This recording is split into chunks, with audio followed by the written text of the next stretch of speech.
So this is an interview with Ziggy with a Slovenian last name, which is? That's correct. It's a Slovenian name, Jaspinjak. Jaspinjak. Who has been in southern Africa since 1966? That's correct, since 66. And here at Twijfelfontein I'm now permanently since 2003. But you were telling me that you've been studying rock art for the past 20 years? Never studied it academically, but as a hobby, that's correct. Mm-hmm. And what would you say is the principal difference between the rock paintings and the rock engravings in Twijfelfontein? I think this is two different, all at first, they are different hugely in age. And secondly, they are also very much different in the style, in the art form that they are. While you have with the engravings, you have the so-called ritual art, and the engravings date from about 3,000 years to 6,000 years here at Twijfelfontein. But we do have much, much older rock engravings in Namibia than that, up to 25,000 years of age. The rock paintings seem to be of a younger date, and it is basically proper visual art that communicates with you. You can read out of something from the paintings. You can see the meaning when you look at it long enough, deep enough. You can learn out of these paintings because there's always action, there's activity shown. People dance, people hunt, people gesticulate, people walk from one place to the other. So you can always read something out of it.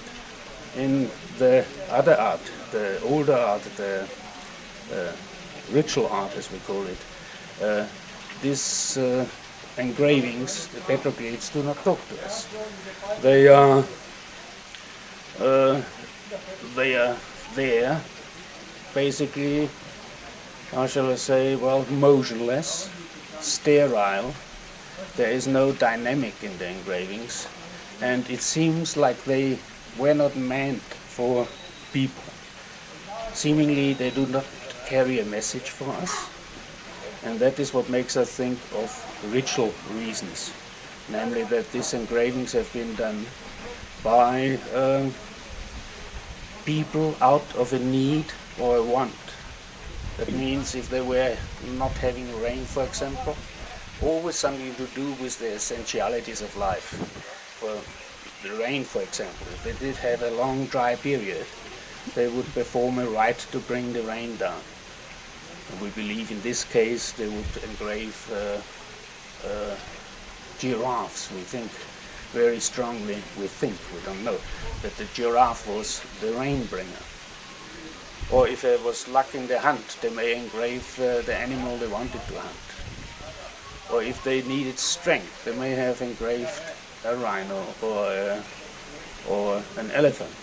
If they needed healing, they may have engraved a human footprint.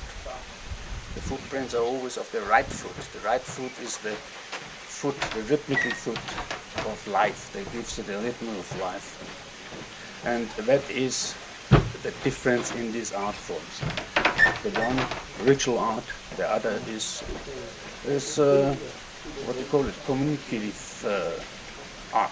It tells you something. It tells you of the way these people lived, what these people did, while the engravings do not do that. In fact, there is only here on Twijfelfontein, out of over 10,000 engravings that we already know about, only once a man is engraved.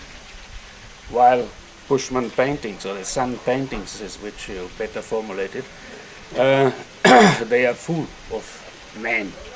You see what man is doing, and as I already mentioned.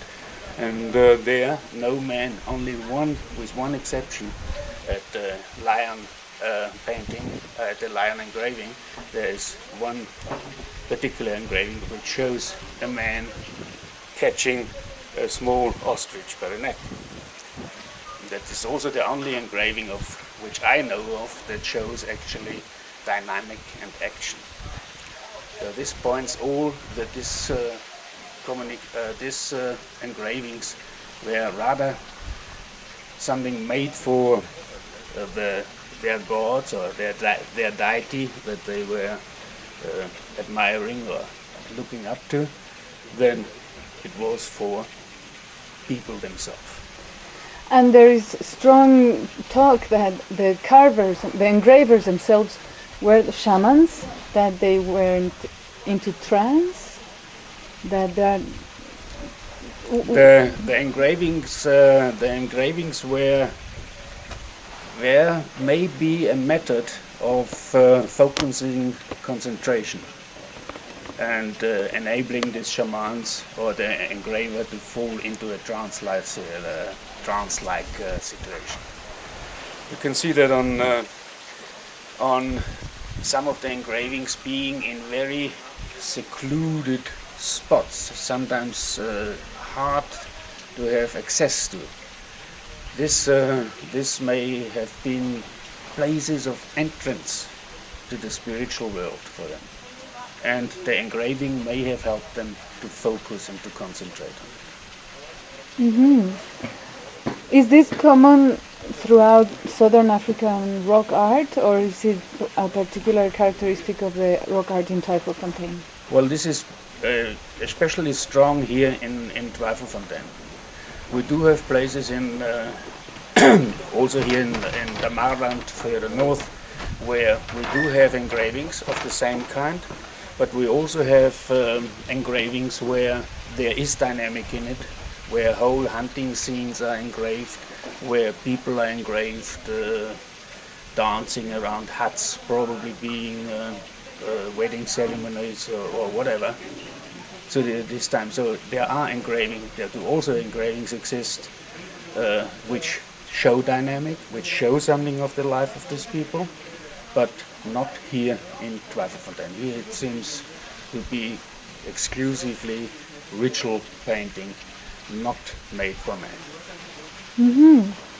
And what do we know of the people that made these engravings? They were nomads? Were they sedentary? Well, there is different views of that. Surely the people that lived here up to some 2,000, almost 3,000 years ago, they probably were pastoral, but still nomads, moving from wood to place. And the actual engraver themselves, we don't know. We refer to it as the prehistoric man. We had Professor Erich Wendt working here in the late 50, beginning of the 60 years, who was from the University of Cologne. And his assignment was to find out of who these people were. And he was an archaeologist, and of course worked here for, I can't tell you exactly how long, but I think for almost 4 years, to find some evidence of who these people were. In the end, he had to sort of give up on that subject because he couldn't find any graves, any human remains where he could have sort of found out of who these people were. He also couldn't find any remains of permanent structures, so that you could say on the structures, well, this is how this and this type of people have built their homes in the past, or how their kraals in the past. He couldn't find that, so in the end he had to give up on that, and in his opinion it was the forerunner or the forebearers of the nowadays Hottentot people, of the modern Hottentot people, which lived like the San people as hunter-gatherers, as nomadic hunter-gatherers in small bands, and survived in this area. But this is as much as we know of this prehistoric people. There's definitely not 100% answer to who these people were. They must have been very brave. This land with all the rhinoceros and the elephants and the leopards and. Well, this sounds all very wild. In fact, it isn't quite like that. It's very interesting when you look at a map. If you ever have a chance, there is one of these maps over at the reception area of the Twyfelfontein Valley there. When you look at Namibia's rock engravings, you will see that they are all sort of aligned in one strip, going from the Kunene river mouth right down to the south, to the Garib. To where? To the Garib in the south, along the Western Escarpment. Western Escarpment is that chain of mountains that you see towards the west from here.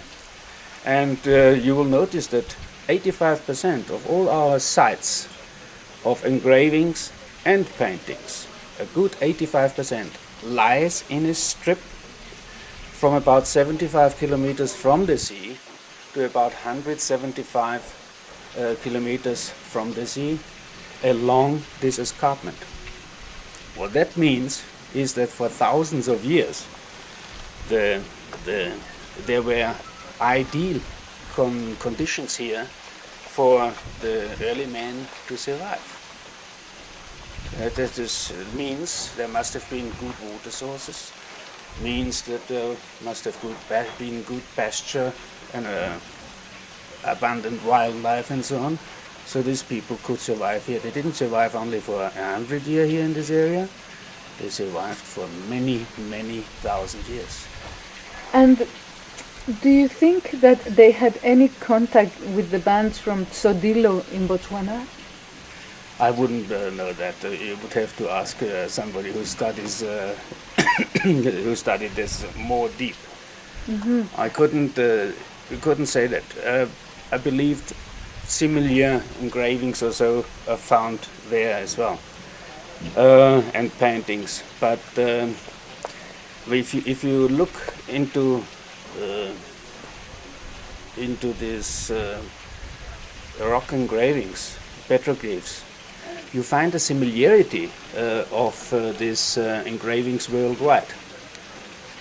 I had the opportunity to see some photos of rock engravings in the Kamchatka, and the similarity was great. It was almost like here. For example, these cupules with the rings around it, these geometric patterns, the lines that connect such rings, sun-like signs, which are circles where the lines go out, the sun ray light. You find them here, and you have them there as well. So in early men may have had, though thousands of miles apart, they may have in their development at one stage passed, all around the same stage. Mm-hmm. And they probably understood the meaning of what this particular, especially this, what we call the symbolic signs, geometric pattern, and holes knocked in the wall or holes drilled in the walls, which are actually called cupules.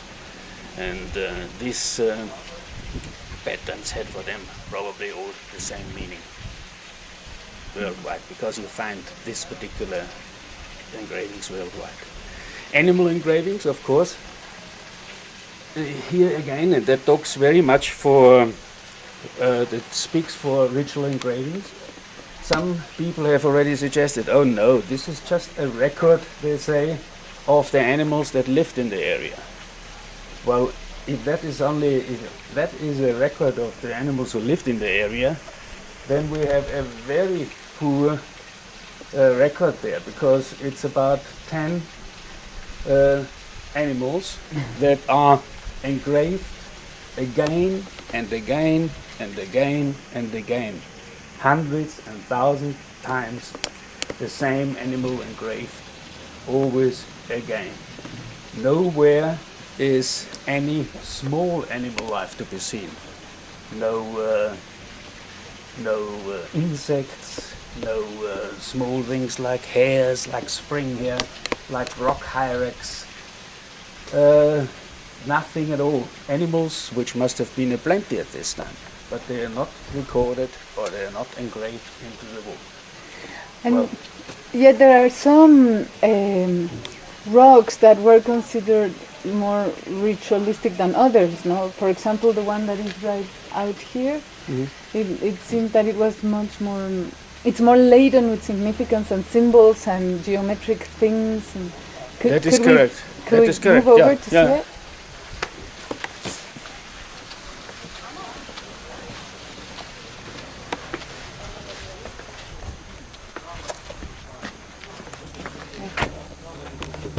Let me just put a Well, you ask me if there are any places that seem to have more spiritual significance than others. Yes, there is. We are here now at the entrance to the lodge. We were surprisingly allowed to build around these rocks. These rocks are called the ceremony rocks because it is thought that this rock was extensively used or only used for some special ceremonies. Not only the ceremonies for the essential of life, you have all these animals engraved here as well, but we also think that that there were ceremonies for the initiation to adolescence and so on, which indicates the presence of the penis of the male penis and of at several occasions, like here and like at the entrance here. So this points to ceremonies of that kind. And what you also have here, you see hands engraved, hands for all the cultures in the world, including our modern cultures nowadays. The hands are still the organ, the human organ that takes up touch with the spiritual world. We pray with our hands, we heal with our hands, we do a lot of things with our hands that also these people already thought of in spiritual terms. And the foot, the human footprint, very often on this particular engravings site here is also one. And if you look at the human footprint closer, you see that it's always the right foot, the right foot. And that means we thought there was different ways of thinking. My way of thinking of it, because it's the right foot, it's probably has been engraved for healing purpose, because the right foot is the foot that gives you the rhythm of life. And if somebody is sick, then this rhythm has gone out of the person. So that is why I personally think that the foot has been imprinted for healing. Is there something in particular that distinguishes, this is my last question. Yeah, let's go to it. Something in particular that distinguishes the rock art in Twijfelfontein from that in other parts of the world? Let me find an angle to... The rock art. No, I think as I said already, that there is in the rock engravings, there are great likenesses in between rock engravings all over the world, because rock engravings exist all over the world. Oh. And the oldest one you find in Australia and Africa. And they have great similarities. If you look at some rock engravings in Australia, for example, which by the way has got the biggest treasure of rock engravings worldwide, you will find similarity everywhere. Only that they don't use giraffe and elephant, because these people never knew giraffe and elephant. They use their kangaroo, and they use their other animals they have there to engrave in. But there is definitively a similarity all over the world. Okay. And these are all in sandstone? All the engravings? The engravings here are all in sandstone, but not throughout the country. Okay. Also here are a few exceptions. There's a few engravings on the main site which are in also sedimentary rock, but which is then in the mudstone. But 95% of all the engravings are in the sandstone, because the sandstone sort of was ideal to engrave in. It is alluvial sandstone, wind-blown sandstone. It's porous. It when it breaks, it usually flakes in beautiful flat breaking planes, and that of course was inviting for these people to use that to engrave. Well, Ziggy, thank you very much. Pleasure. Let me show myself shaking hands with you. And if you would be so kind to... El guardián de la entrada. Muy seriecito, mi vida.